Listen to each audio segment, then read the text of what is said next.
Hello बच्चों। आज हम पढ़ने वाले हैं बेसल फ्लक्स के बारे में। बेसल फ्लक्स इसकी सबसे पहले हम पढ़ते हैं डेफिनेशन। डेफिनेशन क्या होती है? किसी भी क्षेत्रफल से ऊपर गुजरने वाली वैद्युत बल रेखाओं की संख्या को बेसल फ्लक्स कहते हैं। जैसे देखो, आपको समझ में नहीं आया तो मतलब किसी भी क्षेत्रफल से ऊपर एक हम यहाँ पे क्षेत्रफल बनाते हैं। यहाँ पे कोई भी आकृति ले लो। अब इससे गुजरने वाली लंबवत वैद्युत बल, ये क्या हमारी वैद्युत बल रेखा है जो कैसे गुजर रही है यहाँ से हमारी लंबवत। लंबवत गुजरने वाली वैद्युत बल रेखाओं की संख्या को वैद्युत फ्लक्स कहते हैं।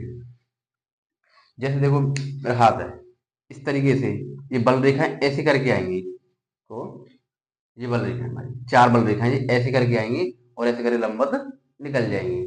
तो जो जितनी बल रेखाएं निकल रही हैं उनकी संख्या को हम क्या कहते हैं? वैद्युत फ्लक्स। इसका इसको डिनोट करते हैं हम फाई से। फाई से इसका फॉर्मूला होता है हमारा phi is equal to vector E dot vector A. अब डॉट आ गया, इसी से डिसाइड होता है ये एक अदिश राशि है। ये कैसी राशि है? अदिश राशि। इसके से इसमें से वेक्टर हटाएंगे तो फॉर्मूला निकलेगा हमारा ई ए कॉस थीटा। क्या निकलेगा?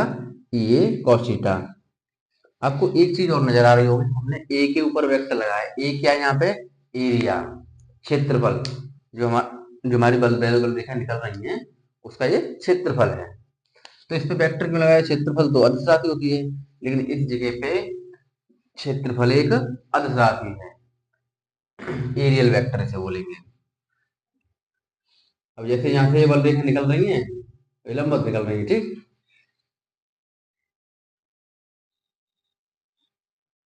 अब देखो, अब ये आकृति है, ऐसे हमने ये ले लिया, ये डस्टर है।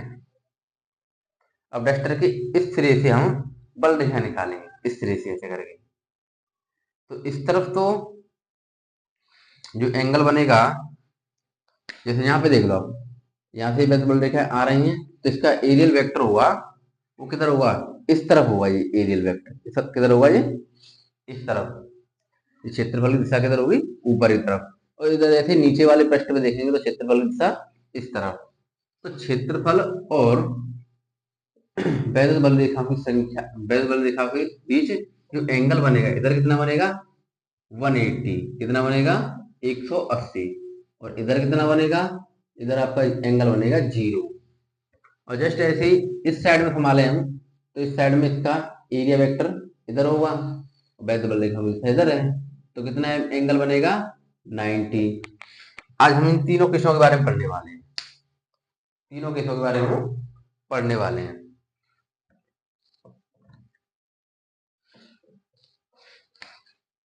जब हमारी वैद्युत बल रेखाएं 0 डिग्री एंगल से निकले, तो देखो, यदि यदि theta is equal to, theta is equal to कितना हुआ हमारा? 0। थीटा इज इक्वल टू 0 मतलब है हमने वैद्युत बल रेखा निकाली और जिस पृष्ठ से निकल रही है उस पृष्ठ में हमें वैद्युत फ्लक्स ज्ञात करना है। तो वैद्युत फ्लक्स हम कैसे ज्ञात करेंगे? Phi is equal to E A cos 0। कितना हुआ ये? थीटा ये पे 0, और कॉस 0 की वैल्यू आपको पता ही है कितनी होती है? 1। तो कितना निकलेगा हमारा? फाई ई ए। अब ऐसे ही सेकंड कंडीशन की बात आती है हमारी, यदि थीटा इज इक्वल टू 90 हो। कितना हो? 90। तो phi is equal to E A cos 90। Cos 90 की वैल्यू होती है हमारी 0। कितनी होती है? 0। तो ये कितना निकलेगा हमारा? वैद्युत फ्लक्स 0। अब इस पृष्ठ को हम लिखेंगे तो वैद्युत फ्लक्स कितना है हमारा? 0। और इधर ई ए निकलेगा। कितना निकलेगा? फाइव इक्वल टू ई ए। अब ऐसे तीसरी कंडीशन की बात आती है हमारी कि यदि थीटा इज इक्वल टू 180 हो। कितना हो? 180। तो 180 हो तो phi is equal to E A cos 180। और कॉस 180 की वैल्यू होती है -1। कितनी होती है? -1। तो कितना हो जाएगा? माइनस के ई ए कितना हो जाएगा, इस सिरे पे निकलेगा हमारा जो वैद्युत फ्लक्स है phi is equal to minus के ई ए। अब तीनों जगह पे हमारे फॉर्मूले निकल आए हमारे, ठीक। अब इसी के जैसा एक सिमिलर न्यूमेरिकल देख लेते हैं हम। ये सब कुछ समझ में आ गया होगा, रफ कर दे रहा हूं इसको। अगर किसी को नोट करना हो तो वीडियो पॉज करके आप बस नोट कर सकते हैं इसलिए, ठीक है।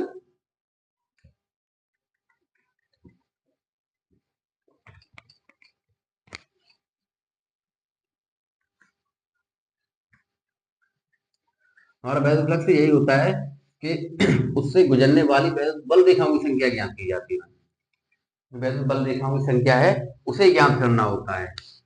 जैसे ही हम निकालते हैं एक न्यूमेरिकल है हमारे पास,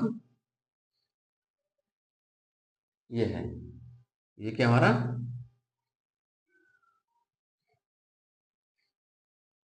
घन, ये क्या बनेगा हमारा घन बन गया। देखो घन के अंदर कितने पृष्ठ होते हैं, 6 पृष्ठ होते हैं। 1 2, ये बाहर वाला 3, ये 4, एक अंदर 5 और जो बाहर है हो गया 6। जैसे कि हम मेरे पास आकृति तो है नहीं, लेकिन ये इस एग्जाम्पल ले इसे ले लेते हैं। देखो एक पृष्ठ ये हो गया, एक पृष्ठ ये हो गया, एक ये 3 हो गए, और एक ये चौथा ये रहा, 5वां ये रहा। ऐसे करके इसमें 6 पृष्ठ हो गए, 1 2 3 4 5 और 6, ठीक है। हमसे पूछा गया है इसके अंदर से ये वैद्युत बल रेखा निकल रही है, क्या निकल रही है, वैद्युत बल रेखा है। प्रश्न नंबर 1 से निकल रही है, प्रश्न नंबर 3 से, प्रश्न नंबर 1 के अंदर जा रही है और 3 से बाहर निकल रही है। ये क्या हमारी ई, जो वैद्युत बल रेखा होती है, ठीक है। और हमसे पूछा गया है कि पूरे घन पे टोटल फ्लक्स कितना होगा, तो हम निकालते हैं। तो पहले निकालेंगे फाइव वन, मतलब पहले पृष्ठ पे।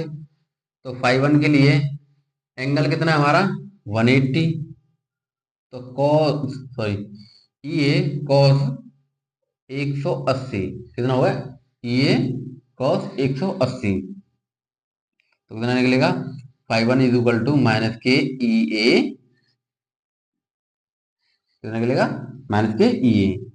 तो ये हो गया फाइव वन। अब निकालते हो फाइव टू, फाइव टू निकालेंगे तो देखो इधर ये दिख रहा है कि ये तो ऐसे करके जा रहे हैं, वैद्युत बल रेखा ऐसे करके, इसका एरियल वेक्टर ऊपर की तरफ है, दोनों के बीच एंगल कितने का बन गया, 90 का, कितने का 90 का। तो E A is equal to sorry five two is equal to E A cos 90, cos 90 तो कितना निकलेगा 0। तो एक चीज आपको दिख रही होगी कि प्रश्न 2 पे 5 6 और 4 पे चारों के साथ एंगल कितने का बन रहा है, 90 डिग्री का। तो चारों पे फ्लक्स कितना निकलना है हमारा 0, कितना निकलना है 0। 5 4 की वैल्यू भी 0 निकलेगी, 5 की वैल्यू भी 0 और 6 की वैल्यू भी 0। अब बात आ जाती है हमारी 5 3 की, प्रश्न नंबर 3 की। 5 3 की वैल्यू, 5 3 की फाइव थ्री के साथ कितने का एंगल बन रहा है, इधर ही हमारा एरिया वेक्टर होगा और इधर ही ये ई, ई और ए की दिशा एक समांतर है एक दूसरे के, वो तो एंगल कितना बन रहा है हमारा 0 का। तो ई ए कॉस 0, तो 5 3 इज इक्वल टू ई ए, ये निकल गया हमारा 1 2 3 4 5 6, मतलब 6 पृष्ठ के साथ हमारा फ्लक्स निकला है। अब 6 अब टोटल इससे फ्लक्स कितना होगा हमारा, तो 5t है, मतलब टोटल निकालेंगे हम, तो टोटल कितना निकलेगा, अदिश राशि हमारी ये, तो 5 1 plus 5 2 plus 5 3 plus 5 4 plus 5 5 plus 5 6। तो इसको निकालेंगे 5t इक्वल टू 1 कितना निकला हमारा -k EA। ये सब कितने निकले हमारे 0 + 0 + 0, सॉरी 3 वाला 0 नहीं है ये वाला, ये तो EA है। कितना है ये EA, ये वाला भी 0 है, ये वाला EA, ये 0 + 0 + 0। अब देखो ये माइनस है और ये प्लस, दोनों एक दूसरे से कट जाएंगे, तो टोटल फ्लक्स कितना निकलेगा हमारे घन के ऊपर, इतना, फाइट इज इक्वल टू 0। अगर इसी पे एक न्यूमेरिकल वेक्टर फॉर्म में आ जाए हमारा, कैसा वेक्टर फॉर्म में, इसको रफ कर दे रहा हूं, वेक्टर फॉर्म में न्यूमेरिकल आ जाए तो वो कैसे सॉल्व करना है।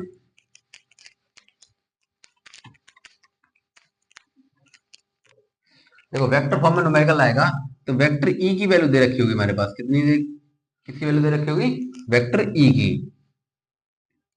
वेक्टर ई की वैल्यू दे रखी है 2i cap plus 10j cap plus 5k cap, ये है वेक्टर ई की वैल्यू। ऐसे ही वेक्टर ए की वैल्यू दे रखी हुई हमारे पास 2j कैप, तो इसका मात्रक कितना होता है हमारा न्यूटन पर कूलम, इसका मात्रक मीटर स्क्वायर, ठीक है ना। तो हम निकालते हैं फ्लक्स, तो फ्लक्स निकालेंगे तो हमारा ये था vector A, sorry vector E dot vector ए, पहले रखते हैं वेक्टर ई की वैल्यू, वेक्टर ई की value 2i cap plus 10j cap plus 5k cap dot 2j cap. देखो 11वीं क्लास में आपने पढ़ा हो कि आदेश गुणन को सॉल्व करने का तरीका क्या होता है। देखो जिसका जिसके साथ इंटू करते हैं उसी की वैल्यू 1 आती है, और वरना किसी और के साथ इंटू करेंगे तो वो 0 हो जाएगा। जैसे आई का जे के साथ करेंगे वो भी 0 होना है, जे का जे के साथ करेंगे तो ये जे जे डॉट जे कितना होगा 1, और संख्याओं का इंटू कर लेते हैं तो 20, कितना हो गया 20। अब ऐसे के का जे के साथ इंटू करेंगे तो 0 आएगा वो, तो फ्लक्स कितना मिलेगा हमारा 20 वोल्ट इंटू मीटर। ये हो गया आपका न्यूमेरिकल वेक्टर फॉर्म में, ठीक है। आपको ये क्वेश्चन समझ में आया होगा, जो भी दिक्कत हो परेशानी हो वो आप कमेंट सेक्शन में डाल सकते हैं।